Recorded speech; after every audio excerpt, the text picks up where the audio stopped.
மாணவர்கள் எவரும் போதைக்கு அடிமையாகாதீர்கள். அடிமையானவர்கள் மீண்டதாக சரித்திரமில்லை. எனவே உங்களையும் சமூகத்தையும் பாதுகாத்துக் கொள்ளுங்கள். உங்கள் நலன் கருதி கல்வி டிவி. வணக்கம் பிள்ளைகள். இன்றைக்கு கல்வி தொலைக்காட்சியினூடாக இணைந்திருக்கின்றோம்.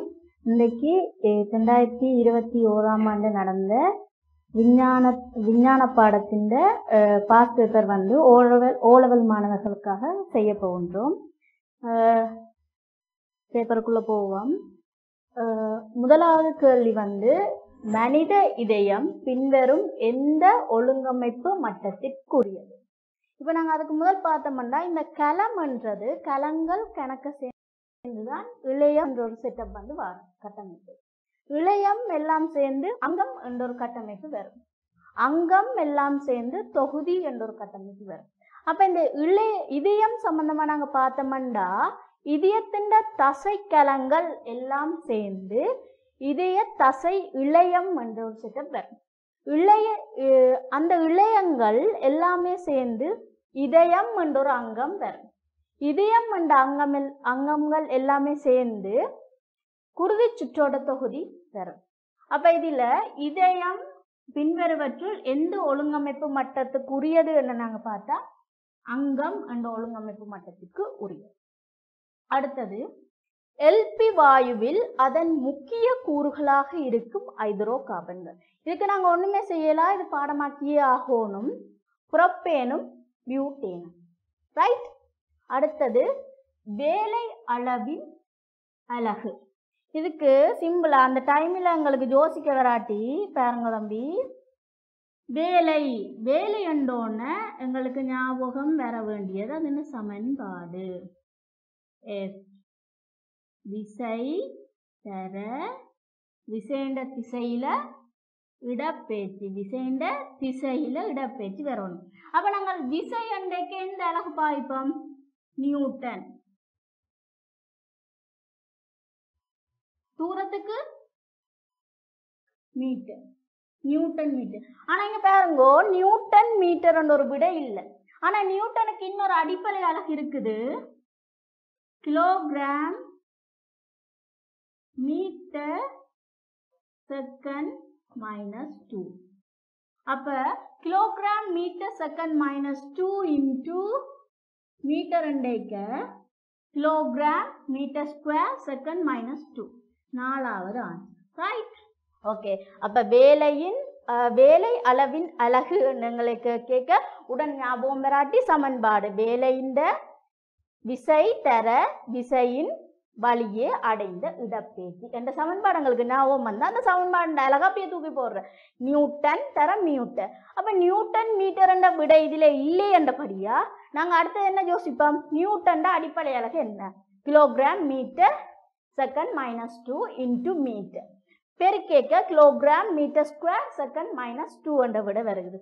அப்ப சிம்பிளா குழம்பாம நாங்க அதுல பார்த்தோம்னா எங்களுக்கான ஆன்சர்ஸ் அதுல கிடைக்கக்கூடிய மாதிரி எக்ஸாம் ஹோல்ல குழம்பாம நாங்க பார்த்தோம்னா ஆன்சர்ஸை டக்கண்ட பெற்றுலாம். Okay okay. அடுத்தது, பின்வரும் எது இதய தசை இழையத்தின் ஓர் இயல்பன்று? இந்த இதய தசை இழையம் நாங்க பார்க்க 3 செட்டப்பங்களுக்கு உடனே ஞாபகம் வந்துடணும். ஒன்று மலமளப்பான தசை, அடுத்தது வெண்கூட்டு தசை, அடுத்தது இதய தசை இழையம். இந்த 3மே எங்களுக்கு ஞாபகம் வந்துடணும். அதை ஒரு சார்ட்டா போட்டு நாங்க படித்தோம்னா எங்களுக்கு ரொம்ப ஈஸியா இருக்கும். இப்ப நாங்க இதுல பார்த்தோம்டேக்க இப்ப முதலாவது செட்டப் எங்களுக்கு விளங்கிடணும். கலங்களில் தனிக்கரு இருக்குது. கலங்கள்ல எதுக்கு தனிக்கரு இருக்குது? மலமளப்பான தசைக்கும் இதய தசைக்கும் தனிக்கரு இருக்குது. அடுத்தது, கிளை யாருக்கு இருக்குது? கிளை யாருக்கு இருக்குது? இதய தசைக்கு கிளை இருக்கு. இதய தசைக்கு தான் கிளை இருக்குது. ரைட்டா? அடுத்த, இடைப்புகுந்த வட்டத்தட்டை யாருக்கு இருக்குது? இதய தசைக்கு இருக்கு. இச்சை வழி இயங்குதல். பிள்ளைகள் எல்லாருக்குமே எங்களுக்கு டவுட் வர ஒரு விஷயம், இந்த இச்சை வழி இயங்குதல், இச்சை இன்றிய வழி இயங்குதல் என்றது. இச்சை வழி இயங்குதல்னா இச்சை என்றா விருப்பம். அப்ப விருப்பத்துக்கேற்ப நாங்கள் இயக்கக்கூடிய தசை அதான் இச்சை வழி இயங்குதல். இச்சை இன்றி இயங்குதல் என்றா எங்களோட விருப்பத்துக்கு நடக்காது. இப்ப மலமளப்பான தசைகள்ன்றது வந்து எங்களோட விருப்பத்துக்கு ஏற்ற மாதிரி நடந்து கொள்ளாது. அது இச்சையின்றிய வழி நடக்கும். வன்கூட்டு தசைகள் என்ன செய்யும்? இச்சை வழி. இப்ப நான் வன்கூட்டு தசை இந்த கையில எல்லாம் இருக்கு. இப்ப நாங்க கையில அசைச்சு பாக்குறோம்னுக்க அது எங்களோட விருப்பத்துக்கு ஏற்று நடக்குது. அப்ப அது வந்து இச்சை வழியானது. இச்சையின்றியது இதய தசையை நாங்க இதயத்தை வந்து எங்களுக்கு விரும்பின மாதிரி அசைக்கலாமோ? இல்லத்தானே. அப்ப இச்சையின்றியது. அப்ப மலமளப்பான தசையும் இதய தசையும் இச்சையின்றிய அசைதல். இச்சை வழி அசைதலுக்கு வன்கூட்டு தசைதான் வருவர். ஓகே. அப்ப இப்ப உங்களுக்கு என்ன கேள்வி என்றா, பின்வரும் எது இதய தசை இழையத்தின் ஓர் இயல்பு அன்று? முக்கியமான விஷயம். நாங்கள் எக்ஸாம் ஹோல்ல என்ன கவனிக்கணும்னா, எங்களுக்கு எல்லா விஷயமே தெரியும். ஆனா கடைசியில் இருக்கிற இந்த பாயிண்ட தம்பிமார் மறந்துடுவினம். அன்று என்ற விஷயத்த அன்று என்றால் இல்ல. அப்ப இந்த இதய தசைக்கு இல்லாத ஒரு விஷயத்தை நாங்கள் பார்க்கணும். தனிக்கரு இதய தசைக்கு இருக்குது, கிளை வந்து இதய தசைக்கு இருக்குது, இடை புகுந்த வட்டத்தட்டு வந்து இதய தசைக்கு இருக்குது, இச்சை வழி இவர்கிட்ட இல்ல. மற்றது ஸ்பெஷலான விஷயங்கள் இதய தசைக்கு மட்டும் உரிய ஸ்பெஷலான விஷயம் என்ற ஒரு கேள்வி எக்ஸாமினேஷன்ல வந்துச்சுண்டா, இந்த கிளை வந்து அவருக்கு மட்டும்தான் இருக்குது, இடை புகுந்த வட்டத்தட்டு அவருக்கு மட்டும்தான் இருக்குது. சரியா? அடுத்தது வந்து இச்சை வழி இயங்குதல் என்ற ஒரு ஸ்பெஷலான ஒரு வேர்ட் வந்து வன்கூட்டு தசைகளுக்கு மட்டும்தான் இருக்குது. அப்ப இதெல்லாத்தையும் நீங்க ஒரு சார்ட்ல போட்டு விளங்கப்படுத்தி பாடமாக்கினீங்களா எக்ஸாம் ஹோல்ல குழம்ப தேவையில்லை. ரொம்ப ஈஸியா நாங்கள் எக்ஸாம் செய்துட்டு வரலாம். ஓகே. ஒரு குழப்பமும் இல்லாம கேள்விகளை வடிவா வாசிச்சாலே சயின்ஸ்ல நல்ல மாதிரி மார்க்ஸ் எடுத்துக்கொண்டு வரலாம். ஓகே. அப்பண்டே போய் எல்லாரும் நல்ல மாதிரி சார்ட் போட்டு விளங்கப்படுத்தினா ஓகே, படித்தா ஓகே. அடுத்தது 5வது கேள்வி என்ன? ஒரு கள கற்கையின் போது மாணவன் ஒருவன் அவதானித்த ஒரு வித்தின் வரிப்படம் கீழே தரப்பட்டுள்ளது. இவ்வித்து பரம்பல் அடைவது. ரைட். ஓகே. இந்த இப்ப நாங்க எக்ஸாம்பிள் வைப்போம். இப்ப நீங்க இந்த வித்து என்னன்னு உங்களுக்கு தெரியாது வைப்போம். ஓகே. மோஸ்ட்லி எல்லாரும் கண்டுபிடிச்சிருக்கீங்கன்னா நாங்க இப்ப சும்மா வைப்போமே இந்த வித்து என்னன்னு உங்களுக்கு விளங்கியல. இப்ப விலங்கு மூலம் பரவலடைகிறது நாங்க பார்க்க விலங்குகள் வந்து விலங்கு மூலம் நாங்கள் பரவலடையணும்டா நாங்க எப்படி இருக்கணும்? ஒரு விலங்குல கொழுவக்கூடிய மாதிரி கொழுக்கியுடையதா, ஒரு விலங்குல ஒட்டி பிடிக்கக்கூடிய மாதிரி ஒட்டி பிடிக்கக்கூடியதா, அப்படியான ஒரு செட்டப்ல இருந்தா நாங்க என்ன செய்வோம்? விலங்கு மூலம் நாங்கள் போய் பரவலடையக்கூடிய மாதிரி அந்த வித்து இருக்கலாம். இப்ப நீரின் மூலம் எப்படி பரவலடையலாம்டா நீருக்கு மிதந்து போகக்கூடிய மாதிரி ஒரு செட்டப் இருக்கணும். அப்ப அதுல சுற்றுக்கணியம் நார்களால சூழப்பட்டதா இருக்கணும். உதாரணம் தேங்காய் வந்து நீரில மிதக்கக்கூடிய மாதிரி இருக்கு. அப்ப அது நீரின் மூலம் வந்து பரவலடையக்கூடிய மாதிரி இருக்குது. தாமரை எடுத்தோம்னா தாமரை நீரின் மூலம் பரவலடையலாம். எப்படி? அது அந்த காற்றை வந்து அதுக்குள்ள வச்சிருக்கக்கூடிய மாதிரியான ஒரு சுற்றுக்கணியம் இருக்கிறதால அந்த தாமரை வந்து அந்த காற்றினூடாக அந்த நீரினூடாக வந்து மிதந்து செல்லக்கூடிய மாதிரி ஒரு செட்டப் இருக்குது. அடுத்தது வெடித்தல் என்றைக்க நாங்கள் வெண்டிக்காயை யோசிக்கலாம், குன்றுமணியை யோசிக்கலாம். இந்த வெடித்தல் என்ற செட்டப்புக்கு எங்களுக்கு நீர் ஈரப்பதன் மற்றது உலர்தல் போன்ற நிபந்தனைகள் வந்து தேவைப்படக்கூடிய மாதிரி இருக்குது. ரைட்டா? இப்ப கடைசியா காற்றில நாங்க பறக்க வேண்டும் என்றால் என்ன செய்யணும்? இறக்க இருக்கணும். மயிர்கள் பஞ்சுகள் போன்ற கட்டமைப்பு வந்து அந்த வித்துக்கு இருக்கணும். அப்ப இவருக்கு பாருங்க இந்த இறக்க மாதிரி ஒரு செட்டப் ஒன்று இருக்குதுன்னு. அப்ப இவர் என்ன செய்வார்? காற்றில பறக்கக்கூடிய மாதிரி இருப்பார். அப்ப இந்த இறக்கிய நாங்கள் கண்டோன உடனே காற்றின் மூலம் பரவல் அடையும் என்று நாங்கள் கண்டுபிடிக்கலாம். ரைட்டா? ஒரு பயமும் இருக்கக்கூடாது. ஐயோ எனக்கு வித்து என்னன்னு தெரியலையே என்ன செய்யறதுன்னு யோசிக்க தேவையில்லை.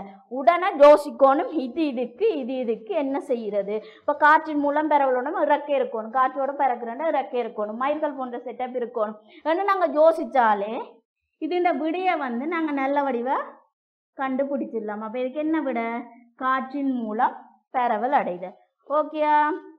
ஒரு குழப்பம் இல்லை. அடுத்த செட்டப் என்ன?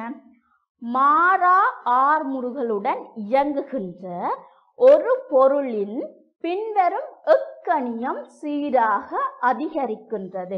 ஓகே, கேள்வியை நாங்க என்ன செய்யணும்? முதல் ஆறுதலா வாசிக்கணும். ஆறுதலா வாசிச்சோம்னாலே விடையை எடுத்துடலாம். மாறாத ஆர்முடுகள். சரி, முதலாவது ஆர்முடுகள் என்ற செட்டப் இந்த கேள்விக்குள்ள போய்க்க மாறா ஆர்முடுகள் என்ற ஒரு வேர்ட் வந்துட்டு. அப்ப இந்த ஆர்முடுகளோட சம்பந்தப்பட்ட கணியம் என்னன்னு நாங்க பார்க்கணும். ஆர்முடுகளுக்கு ஏ, வேகத்துக்கு வி, கீழே டி, நேரம். ஓகே, ஆர்முடுகளே, வேகம் டி, வேகம் வி, நேரம் டி.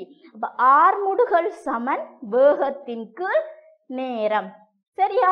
அப்ப இந்த வேகமும் நேரமும் தான் இவரோட சம்பந்தப்பட போயிடும். அப்ப மாறா ஆர்முடுகளுடன் இயங்குகின்ற ஒரு பொருளின் பின்வரும் எக்கணியம் சீராக அதிகரிக்கின்றன. அப்ப ஒவ்வொரு செகனுக்கும்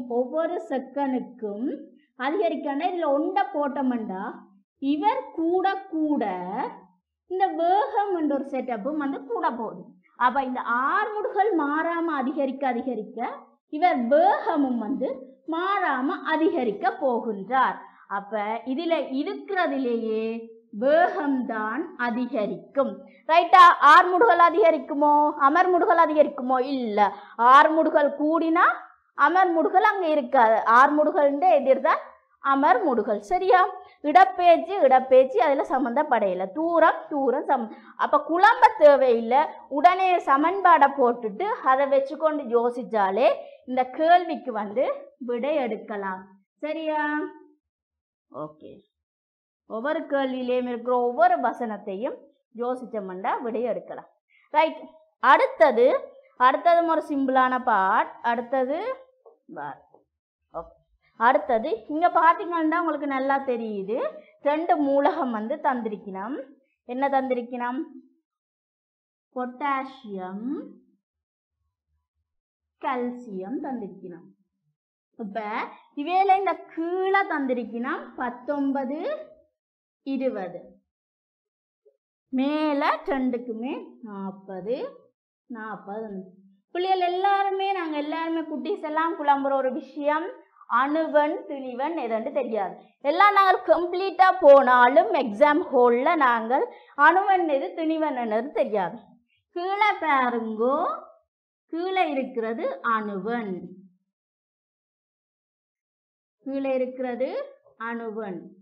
மேலே இருக்கிறது திணிவன். ரைட்? மேலே இருக்கிறது திணிவன். அடி எப்பவும் கீழே தான் இருக்கும். அடிப்பாதம் மட்டும் சொல்லுவோம் தானே. அப்ப அடி எப்பவுமே கீழே தான் இருக்கும். திணிவன் மேலே இருக்கும். ரைட்டோ?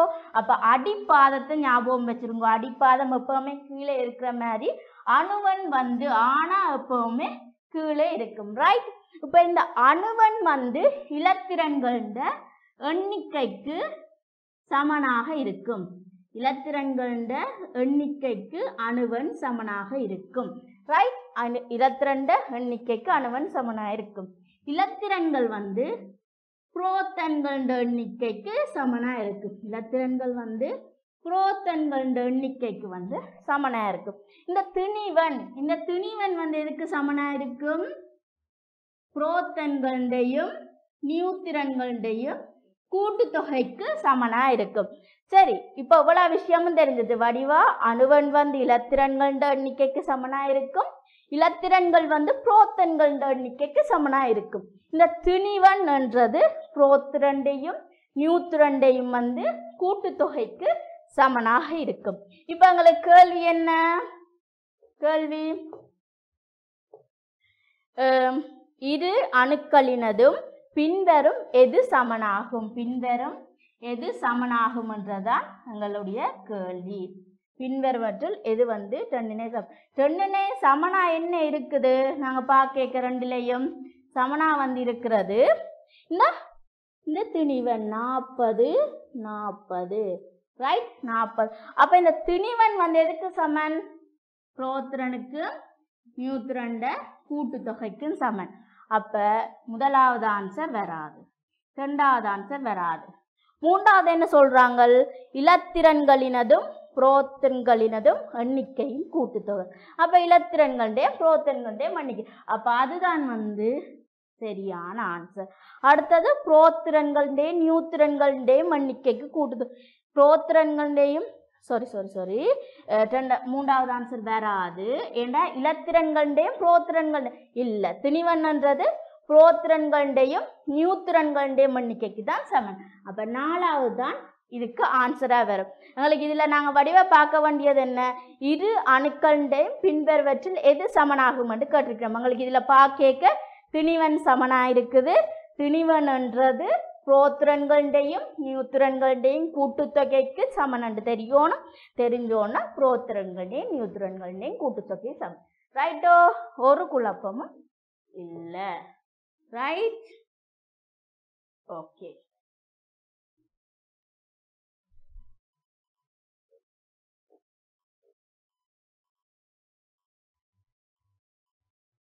ரைட். அடுத்தது எட்டாவது கேள்வி. எட்டாவது என்ன கேள்வி?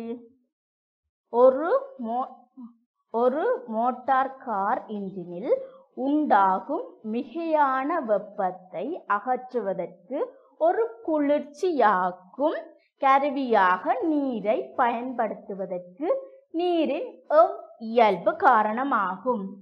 குளிர்ச்சியாக்கும் கருவியாக, வெப்பத்தை அகற்றுவதற்கு குளிர்ச்சியாக்கும் கருவியாக.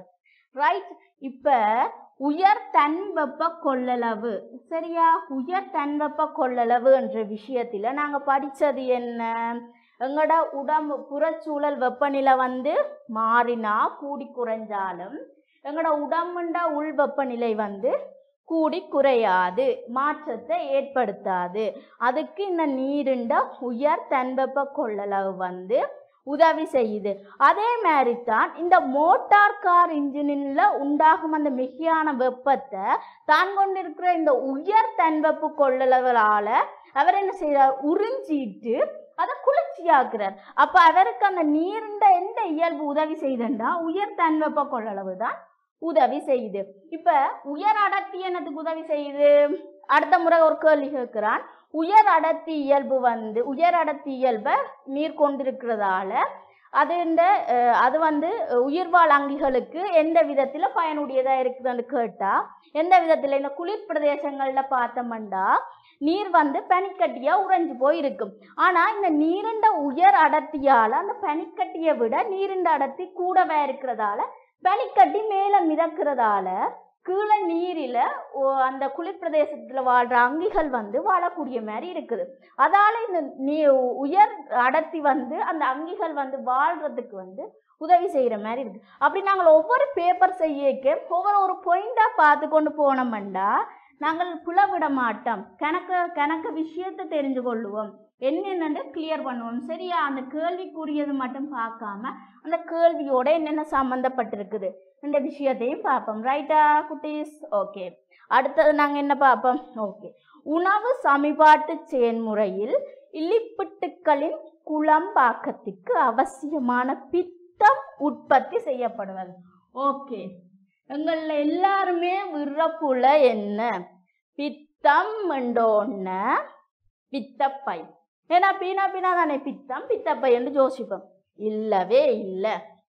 இந்த பித்தப்பை பித்தம் உற்பத்தி செய்யப்படுற உண்மையான இடம் ஈரல்.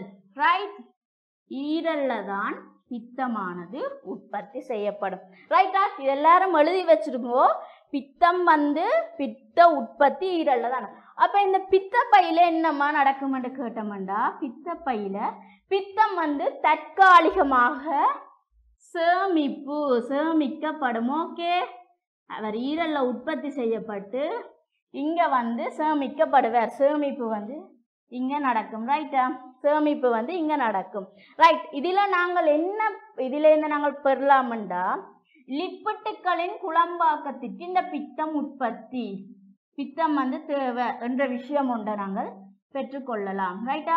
லிப்பிட்டுக்களின் குழம்பாக்கத்திற்கு பித்தம் தேவை என்ற ஒரு விஷயத்தை பெறலாம்.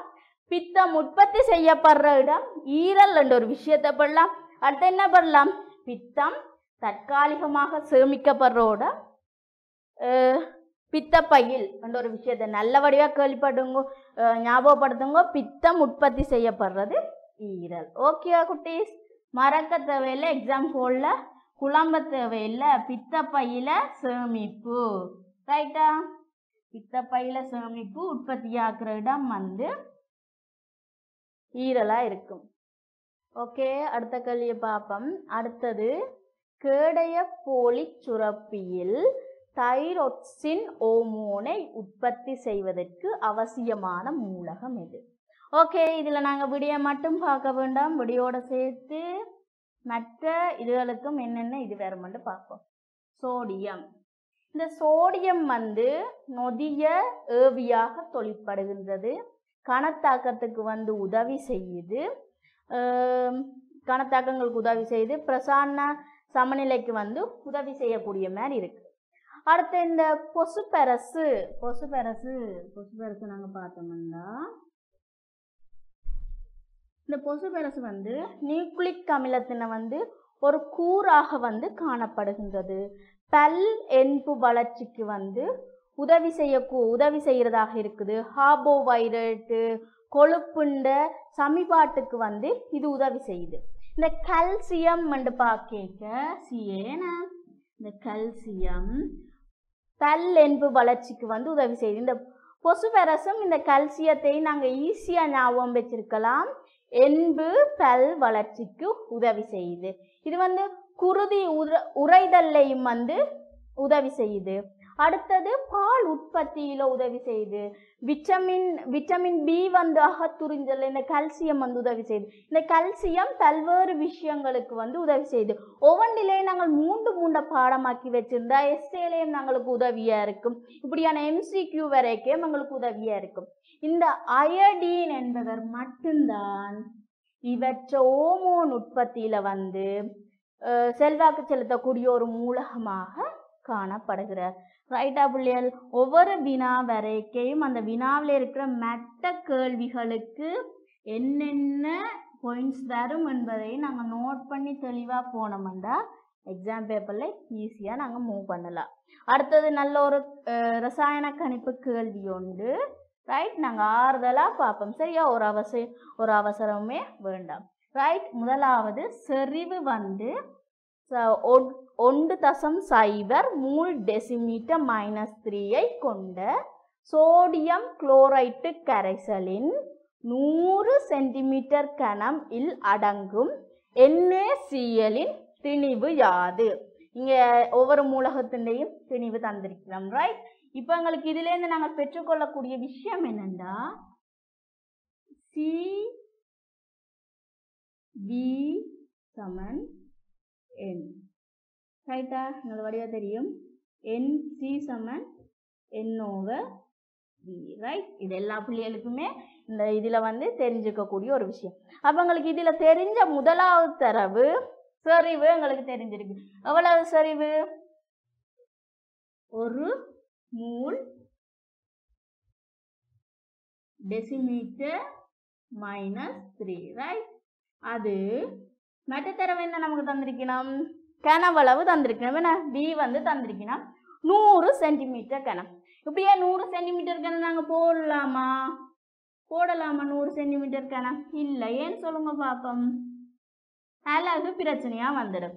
இங்க டெசிமீட்டர் கணத்துல இருக்குது, இங்க சென்டிமீட்டர் கணத்துல இருக்கு. அப்ப சென்டிமீட்டர் கணம் பண்ணோம், ஒரு பிரச்சனையும் பண்ணணும், ஒரு பயமும் வேண்டாம். 100 தர 10⁻³ டெசிமீட்டர் கணம். ரைட், 100 1000ஆல பிரிக்கணும், இல்லாட்டி 10⁻³ பெருக்க வேணும். ரைட்டா? அப்ப நாங்க இதை வந்து இங்க கொண்டு வந்து பெருக்க n சமன் எத்தனையா வரும்? 0.1 மூலாக 0.1 மூலாக வரும். ரைட்டா? அதனால நாங்க சுருக்கினோம்டா 0.1 மூலா வரும். ஆனா எங்கள்கிட்ட இப்ப கேட்ட விஷயம் என்ன? கேட்ட விஷயம் என்னங்கிட்ட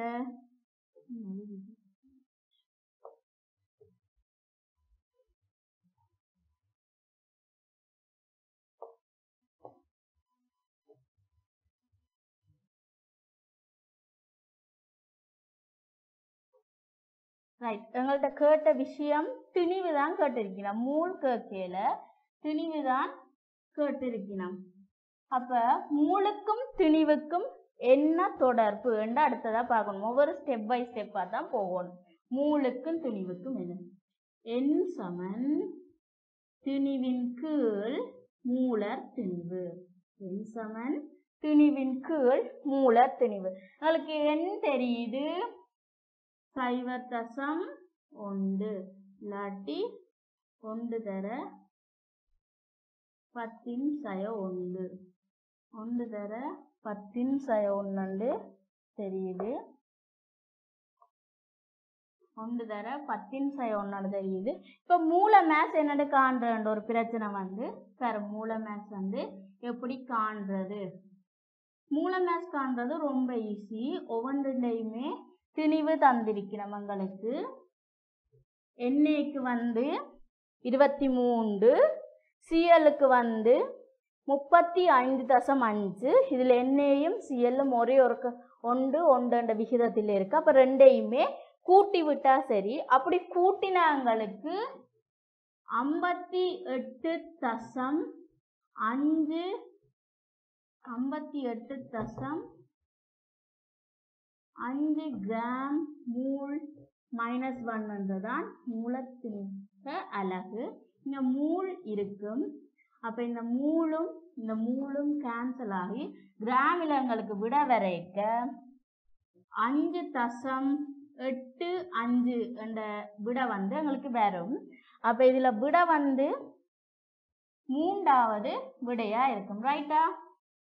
எப்படி நான் போனான் எந்த வேயில போனான் எங்களுக்கு தந்த தரவை வச்சுக்கொண்டு போகணும். குழம்பக்கூடாது. எனக்கு இந்த கால்குலேஷன் தெரியாது என்று நாங்கள் குழம்பக்கூடாது. என்னத்தை யோசிக்கணுமெண்டா தந்த தரவை வச்சுக்கொண்டு நாங்கள் போகணும். முதலாவது எனக்கு தெரிஞ்சது செறிவு தெரியும், கனவளவு தெரியும். அப்போ செறிவுக்கும் கனவளவுக்கும் என்ன தொடர்பு என்றதை நாங்கள் பார்க்கணும். அப்படி பார்க்க நாங்கள் மூளை வந்து காணக்கூடிய மாதிரி இருக்குது.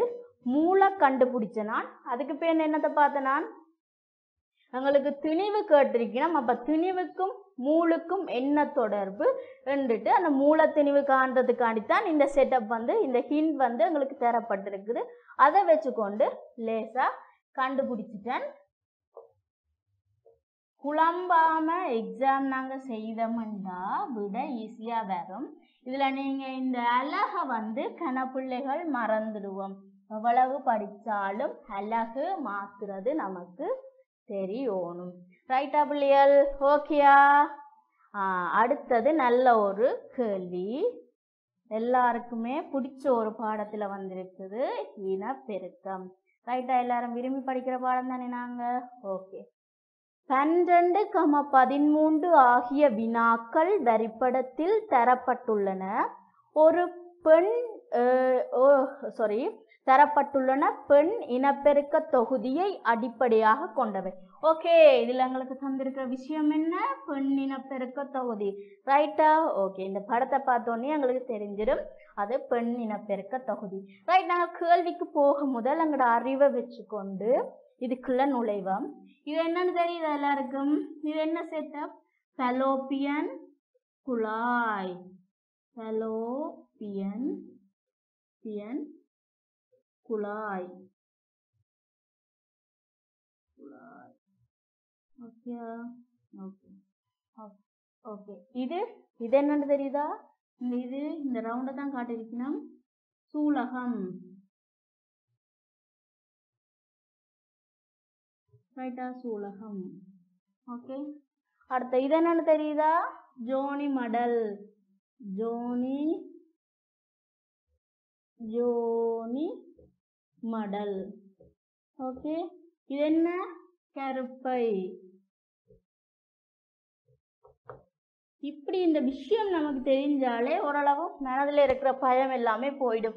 நம்மளுக்கு இவ்வளோ விஷயம் தெரிஞ்சிருக்கு, கேள்விக்கு போக முதல் இதெல்லாம் நோட் பண்ணினீங்களாண்டாலே உங்களோட மனதில் இருக்கிற கணக்க பயம் போயிடும். உங்களோட குட்டிஸுக்கு இருக்கிற கணக்க பயம் வந்து என்ன செய்யும்? போயிடும். இப்போ ஆறுக்கும் எஸ்ஸுக்கும் முதல் ஆறை பார்ப்போம். ரைட், முதல் ஆறை பார்ப்போம். கருப்பை, கருப்பை. ரைட், முதல் ஆறு வந்து கருப்பை. அப்போ இந்த முதல் ஆறு வந்து கருப்பை ஒன்று தெரிஞ்சோடனே மூன்றாவதையும் வெட்டிடலாம், நாலாவதையும் வெட்டிடலாம். ஓகேயா? ஓகே. அப்போ நமக்கு இருக்க போகிறது எத்தனை ஆன்சர்? 2 ஆன்சர் இருக்க போகுது. எஸ் என்ற செட்டப், எஸ் என்றது இதுதான் எஸ். இப்போ எஸ் என்றது என்னன்னு தெரிய போகுது? எஸ் என்றது ஜோனி மடல். அங்கே என்ன குறிச்சிருக்கிறேன்? ஜோனி மடல். அப்போ இவரை வெட்டிடலாம். ரைட்டா? இப்போ விடை என்ன? இவர் தான் விடை. கருப்பையும் ஜோனி மடலும் தான் ஆறுக்கும் எஸ்ஸுக்கும் குறிப்பிடப்படுது. ஓகேயா? ஓகே, ஒரு குழப்பமும் வேணும். அடுத்தது, ஒரு சூழ் ஒரு விந்துடன் கருக்கட்டப்படுவது. ரைட், ஒரு சூழ் வந்து ஒரு விந்துடன் கருக்கட்டப்படுவது. நோமலா இந்த ஆன்சரை நோமலா ஜோசி கருக்கட்டப்படுவது எங்க கருக்கட்டல் நடைபெறும்? எல்லாரும் என்ன யோசிப்போம்? சிலவள குழம்புவோம், கருப்பையில தானே குழந்தை இருக்கிறது, குழந்தை வளர்றதுன்னு சொல்லினோம். அப்ப கருப்பையிலையா கருக்கட்டல் நடக்குது என்ற மாதிரி யோசிப்போம். ஆனா கருப்பையில கருக்கட்டல் நடைபெறல. அப்ப கருப்பையில கருக்கட்டல் நடைபெறலையா எங்க நடைபெறுகிறது என்று யோசிச்சோம்டா பலோப்பியன் குழாயில தான் இந்த கருக்கட்டல் நடைபெறுவது. நல்லா யோசிச்சு வச்சிருக்கணும். பலோப்பியன் குழாயில தான் கருக்கட்டல் நடைபெறும். கருப்பையில கருக்கட்டல் நடைபெறாது. அது முதிர் மூலவுரு தங்குறதுக்கான ஒரு இடம்தான் வந்து அந்த கருப்பை. கருக்கட்டல் அப்ப பலோப்பியன் குழாயில நடைபெறும். எது பலோப்பியன் குழாய்க்கு கொடுத்த எழுத்து? கியூ என்ற ஆன்சர் வந்து கொடுக்கப்பட்டிருக்குது. சரியா? எல்லா விஷயமும் தெரிஞ்சுட்டு அந்தரத்துல அந்த எழுத்துக்களை மாறி யூஸ் பண்ணினா எல்லாம் போச்சுது. சரியா? ஐயோ டைம் போச்சுது என்ற ஒரு பயமும் இல்லை. 10 கேள்வி நாங்கள் செய்தாலும் பயம் இல்லாம யோசிச்சு வடிவா செய்யணும். ஓகேயா குட்டீஸ்? ஓகே. அடுத்தது, ஒரு குவிவாடியினால் உண்டாக்கப்படும் ஒரு மெய்ப்பொருளின் பிம்பம் எப்போதும் லைட். இது லைட்டுக்கான ஒரு கேள்வி. ஒரு குவிவாடியினால் உண்டாக்கப்படும் ஒரு மெய்ப்பொருளின் பிம்பம் எப்போதும் எப்படி இருக்கும்? அது ஒரு மாய பிம்பமாக இருக்கும். சரியா? அது ஒரு மாய பிம்பங்களோ என்னோட தெரிஞ்சோனே இந்த மெய் பிம்பம் என்ற ஒரு ஆன்சர்களை நாங்கள் என்ன செய்யலாம்? வெட்டலாம். சரி, அதுக்கு பேருந்து ஒரு பிரச்சனை வந்துட்டு, சின்ன பிம்பமா இருக்குமா பெரிய பிம்பமா இருக்குமாண்டு. எப்பவுமே அது சின்ன பிம்பமாகத்தான் இருக்கும், பெரிய பிம்பமாக இருக்காது. ரைட்டா? ஓகே, நல்லா ஞாபகம் வச்சுக்கொள்ளுங்க. ஒரு குவிவாடியினால் உண்டாக்கப்படும் ஒரு மெய்ப்பொருளின் பிம்பம் எப்போதுமே இந்த குவிவாடி குழிவாடி என்ற விஷயத்தை வந்து நாங்கள் எப்பவுமே மறந்துடக்கூடாது.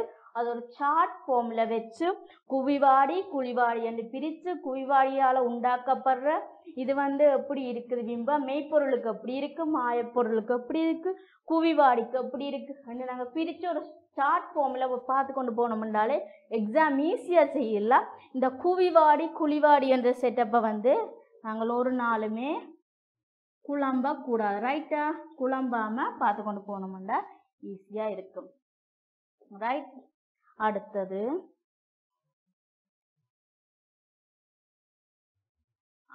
அடுத்தது pH. ஓகே,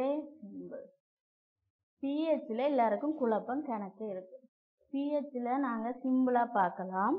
சம செறிவுகளை கொண்ட சமனான செறிவு நோட். சமசரி செறிவு கூடி குறைஞ்சாலும் பிரச்சனை இருக்கும். இதுல சம செறிவுகளை கொண்டவை என்று சொல்லியிருக்கிறோம். சரியா? HCl CH3COOH அடுத்த NaOH NH3 எனும் 4 கரைசல்களின் pH பெருமானம் அதிகரிக்கும் வரிசை. ரைட்? இதுல நாங்க முதலாவது பார்க்க வேண்டிய விஷயம் pH வந்து பார்க்கணும். 0ல இருந்து 6 மட்டும் யாருக்குரியவர்? அமிலம். உங்களுக்கு புக்ல வடிவா கலர் கலரா pH இந்த திட்டம் வந்து கலர் கலராக வடிவாக போட்டிருக்கணும். ஒவ்வொரு கலர்லேயும் வடிவான கலரில் போட்டிருக்கணும். அடுத்தது 7. 7 எப்பவுமே ஸ்பெஷலான ஒரு நம்பர் தானே. 7க்கு நாங்கள் நடுநிலை. ரைட்டா குட்டீஸ்? நடுநிலையான ஒருவர் தான் 7. அடுத்தது 8 14 வரை, 8 14 வரை காரம் இல்லாட்டி மூலம். ரைட்? மூலம் இந்த வேர்ட் பார்க்கக்கூடிய மூலம். ரைட்? அப்போ 0 6 தொடக்கம் அமிலம், 7 7 நடுநிலை, 8 14 மூலம். ரைட்டா? இப்போ எங்களுக்கு இந்த HCl வந்து வெண்ணமிலம் என்று தெரியும். வெண்ணமிலம் என்று தெரியும். அடுத்தது மென்னமிலம். இதெல்லாம் புக்ல இருக்குது. வெண்ணமிலம் மென்னமிலம் என்று தெரிஞ்சாலே நாங்கள் ஈஸியா வந்து இது செய்யலாம். இவர் வந்து வெண்காரம், இவர் மென்காரம். ஓகே, இவங்களுக்கு வந்து குறைய மென்னமிலத்துக்கு வந்து pH வந்து கூடவே இருக்கும், வெண்ணமிலத்துக்கு pH வந்து குறைவா இருக்கும். காரத்துக்கு வெண்காரத்துக்கு pH வந்து கூடவே இருக்கும், மென்காரத்துக்கு pH வந்து குறைவா இருக்கும். அப்ப அமில இயல்பு வந்து கூட pH வந்து குறையும். அமில இயல்பு கூட pH குறையும். காரத்துக்கு என்ன செய்யும்? கார இயல்பு கூட pH வந்து கூடும். அப்ப நாங்கள் இதுல ஒரு விஷயம் மட்டும் ஞாபகம் வச்சிருப்போம். கார இயல்பு கூட மூல இயல்பு கூட pH கூடும் என்ற ஒரு விஷயத்தை வந்து, சிம்பிள் விஷயத்தை வந்து நாங்கள் ஞாபகம் வச்சிருந்தாலே இந்த கேள்வியை வந்து இலகுவில செய்யலாம். சிம்பிள் விஷயத்தை ஞாபகம் வச்சிருந்தாலே இந்த கேள்வியை இலகுவில செய்யலாம். வெண்ணமிலம் என்று சொல்லியிருக்கு. அப்ப கார இயல்பு கூட pH கூடுது. அப்ப வெண்ணமிலம்ண்டா pH குறைவு, pH வந்து குறைவு. அப்ப நாங்கள் இதுல முதல் டக்கண்டு தட்டலாம். HCl இருந்தா pH வந்து குறைவா இருக்கும். அப்ப HCl இருக்கிற முதலாவது ஆன்சரை பாருங்கோ. எது? இங்கே இருக்கிற HCl. அப்ப இவர் வர மாட்டேன் சொல்வார். அப்ப இந்த 3வது ஆன்சர் வராது, 4வது ஆன்சர் வராது. ஓகே, அதுக்கு பேருந்து வெண் அமிலம் வந்திருக்கேன். வெண் அமிலத்தை விட மென் அமிலம் வந்து pH கூடியது. அப்ப CH3COOH வந்து அடுத்ததா இருக்கிற ஆன்சர். ரெண்டிலையுமே அடுத்தடுத்ததா தந்திருக்கேன். ரொம்ப டஃப்பா இருக்க போது. அதுக்கு அடுத்தது NaOH வந்து வெண்காரம். கார இயல்பு கூட pH கூடும். NH3 கரைசல் வந்து மென்காரம். அப்ப மென்காரத்துக்கா வெண்காரத்துக்கா கார இயல்பு கூட? வெண்காரத்துக்கு தான் கார இயல்பு கூட. pH வந்து வெண்கார இயல்பு கூட pH கூடும். அப்ப NaOH கார இயல்பு கூடியது. இந்த பாயிண்ட்ல தான் மாறுபடுகிறது. அப்ப இதுக்கு என்ன விட? 2வது தான் ஆன்சரா வரப்போகுது. ரைட்? ஓகேயா? ஏண்டா NH3 இந்த கரைசல் வந்து மென்மையான மென்காரமாக இருக்க போது. அப்ப அதுக்கு NaOH விட pH வந்து குறைவா இருக்க போகுது. ரைட்? குழம்ப தேவையில்லை. வெண்காரம் மென்காரம் இதென்று கண்டுபிடிக்கணும். அதுக்கு பேருந்து யாருக்கு pH வந்து கார இயல்பு கூடுதுன்ற விஷயத்தை கண்டுபிடிக்கணும். அதுக்கு பேருந்து நாங்கள் கேள்வியை வடிவாக செய்யலாம். எல்லாமே கண்டுபிடிச்சு இதில் பெரிய இந்த வாய் வந்து பெருசாக இருக்கிற பகுதி வந்து பெரியது, சின்னனாக இருக்கிற பகுதி வந்து சிறியது. அதை நாங்கள் முதலில் கண்டுபிடிச்சோம். பேருந்து தலைகளாக திருப்பி தந்துட்டா குழம்பிடக்கூடாது. ரைட்? டைம் வந்துட்டு நாங்கள் வந்து மிகுதி பகுதியை 15ல் இருந்து அடுத்த கிளாஸ் வந்து தொடருவோம். மாணவர்கள் அனைவருக்கும் நன்றி. மீண்டும் தொடருவோம். கல்வி டிவியில் புத்தம்புது நிகழ்ச்சிகளை உடனுக்குடன் பார்த்து மகிழ எமது Facebook மற்றும் YouTube பக்கத்தை லைக் செய்யுங்கள்.